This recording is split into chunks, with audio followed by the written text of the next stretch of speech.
Throughout the course of its near 300-year history, Donald Trump is one of the most controversial presidents the United States has ever had, and that's saying a lot. At the time of this recording, Donald Trump has only been US president for a year. We had George W. Bush, who will forever be remembered for the catastrophic wars in Iraq and Afghanistan, Richard Nixon, who will always be associated with the Watergate scandal, and being the only US president to ever resign from office, Millard Fillmore and James Buchanan, who allowed for the spread of slavery, Franklin Pierce, the president who's credited with setting the stage for the American Civil War by repealing a ban on slavery, and who could forget Andrew Johnson, who restored the southern states after the Civil War and gave amnesty to Confederates who went on to oppress newly freed slaves. Again, this is a new age and slavery is no longer an issue, so it's difficult to put Trump in the same category as other bad US presidents, but he is controversial nonetheless. Several polls have shown that 40% of American voters would support impeaching Trump, and according to a Washington Post poll from November 2017,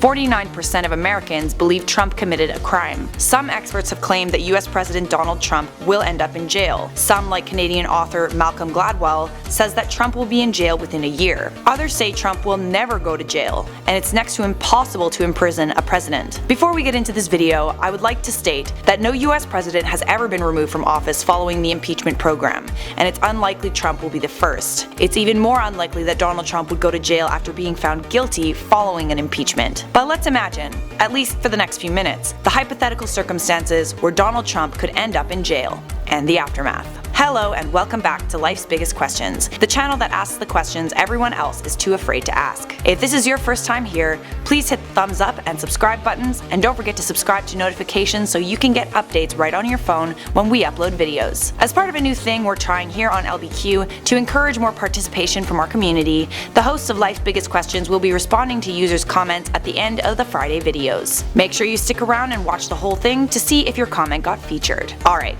let's get into it. According to Article 2 of the Constitution, impeachable offenses include the following: treason, bribery, or other high crimes and misdemeanors. But it also states that upon being impeached for those crimes, the President, Vice President, and all civil officers of the United States shall be removed from office on impeachment.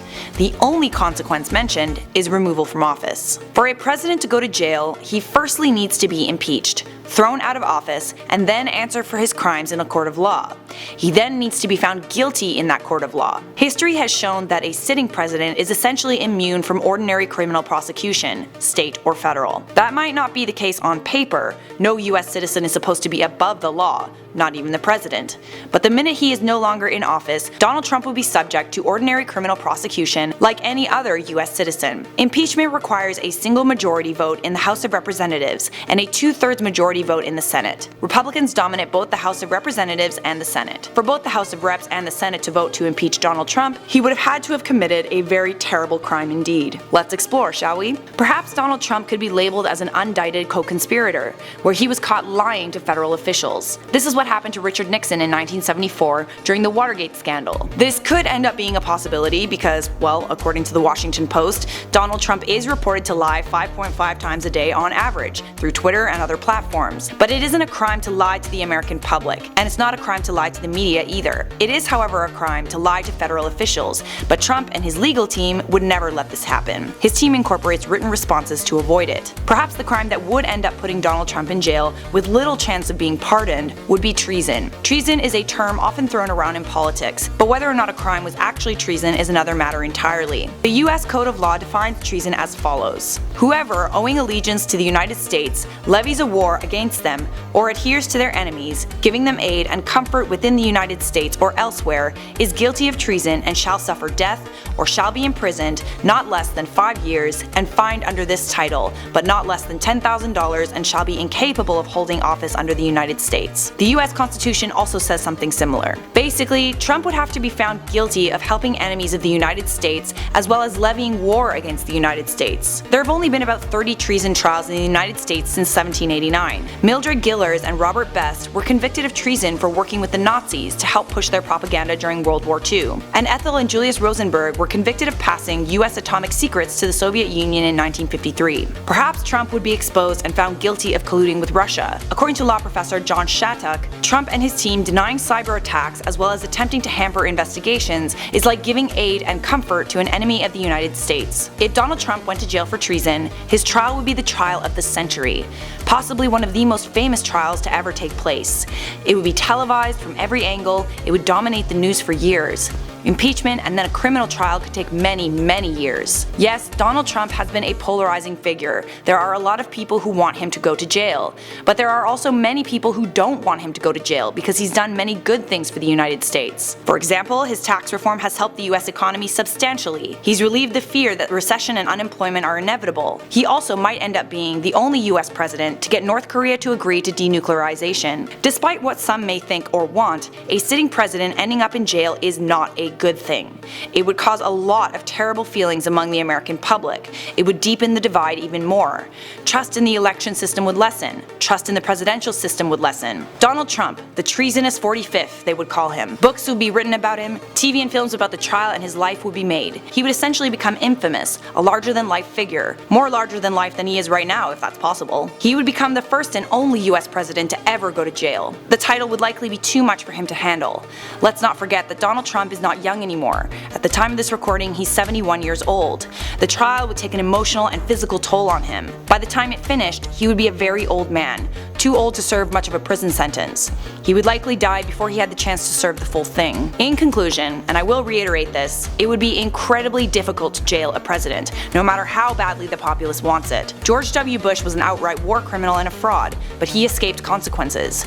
Donald Trump could also escape prosecution if Vice President Pence, who would become sitting president, pardoned him. When Nixon stepped down following the Watergate scandal, he was pardoned by his Vice President Gerald Ford. Ford granted Nixon, quote, a full and unconditional pardon for any crimes he might have committed against the United States while president. Yes, if Donald Trump committed treason, it would be a lot harder for him to get off.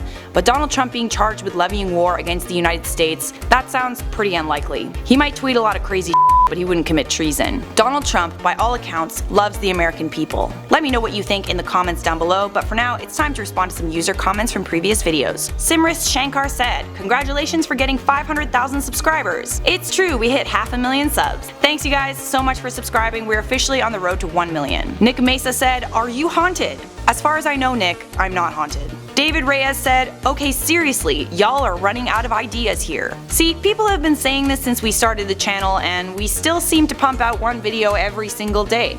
On Fridays we post 2. So I think it's safe to say we're not running out of ideas. But thanks though. Dom J said, "What if the Jeepers Creepers monster was real?" Well, I can say with confidence that that would definitely suck.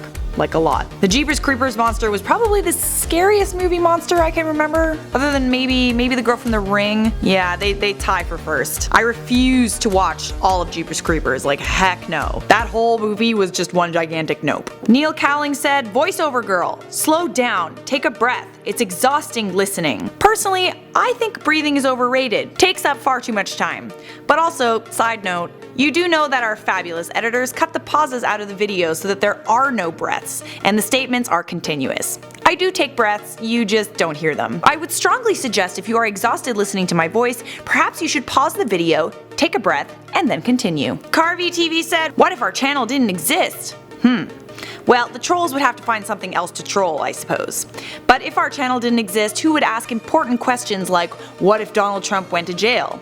Really, who else would have the balls to ask a question like that? Zoheed Kazmi said, "This channel gets weirder and weirder every day. I'd rather be weird than boring, am I right?" Mr. Banoffee Crunch said, "What's the music in the background?" A lot of people ask this question, and you will never know. Jelt Vanderleer said, "What if someone actually loved me?" Oh, we love you, and never forget that. Ocean3404K said, "Life's biggest questions. Why are girls so confusing?"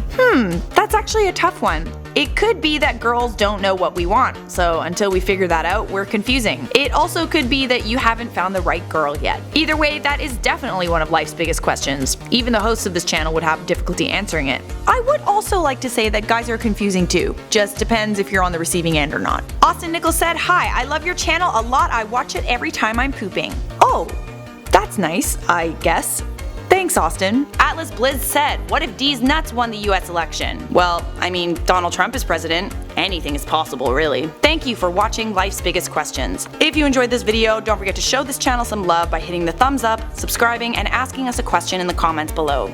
If you enjoyed this video, you'll love our video, What If Donald Trump Gets Impeached?